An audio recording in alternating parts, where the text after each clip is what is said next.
Hindi ka taga-Trento kung hindi mo alam mo yung Ong's Bakery. Akala ko birthday ko ngayon for today's video, hindi pala. Sobrang daming cake dito, ang daming magpipilian. At dahil nagusla kami ngayon, namimili ako ng mga palan dito. Ito nga pala yung paborito kong palan, hindi ko alam anong pangalan niya. Basta matamis siya. Kasing tamis ng bago pang mag-shoota. At dahil nag-cravings din ako ng pizza, ayan no, may pizza dito. Ano kayang lasa nito?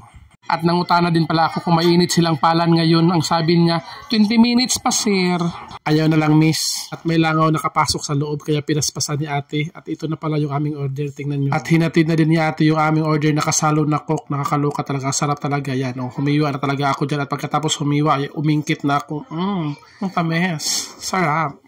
Yung lasa niya parang cake na matamis at basta creamy talaga siya at feel na feel mo talaga yung lamod niya, nakakaloka talaga at lahat talaga nag-ano siya sa aking bibig.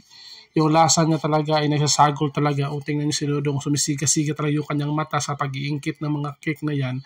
At yan, tinilawan ko yan, parang may hotdog tsaka may pasa sa tunga sa yang liki. Tingnan niyo, parang ang weirdo-weirdo tingnan niya. Oh. Mawerdo siya kasi may hotdog tsaka sinagulan talaga siya ng pasas tunga sa kanyang liki. Kaya nangutana ako sa aking wife, sabi niya pasas yan, tingnan natin, tilawan natin. Umingkit ka na daw, wag ka nang magpatriling-triling. Umingkit na talaga si Dodong. Hindi ko nagustuhan yung lasa niya, parang ang weirdo-weirdo niya, pero masarap siguro sa iba. Kahit hindi masarap para sa akin pang lasa, umingkit pa rin ako. Nakita kasi namin sa katabi naming table, ito yung in-order nilang lahat. Kaya na-intriga ako, uy, masarap siguro to. Kung mag-i-snack talaga kayo ng palan, hindi talaga kompleto kung walang coke. Nakakaluka talaga pag may coke, busog na busog talaga yung ano mo, yung tungol mo.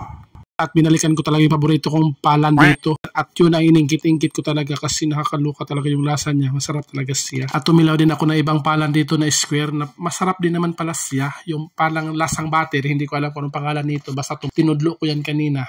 At naubos ko yung isang order at dito binalikan ko naman tong pizza na matamis na parang may ube tapos parang may sugar. Hindi siya masyadong masarap pero basing masarap ito sa iba.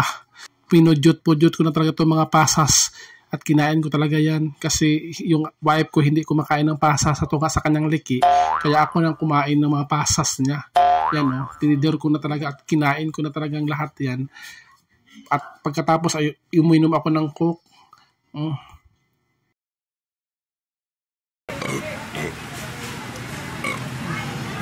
Nabusog na ako at dahil dyan umuulan dito ng malakas talaga at dahil sobrang ulan ang dami talaga mga customer na nagsing datingan dito sa Ong's Bake Shop at umorder-order na talaga sila at umindog na kami kasi hindi na sila makaingkod sa kanilang mga table dito ang mga likuranan kaya umalis na kami at bye-bye.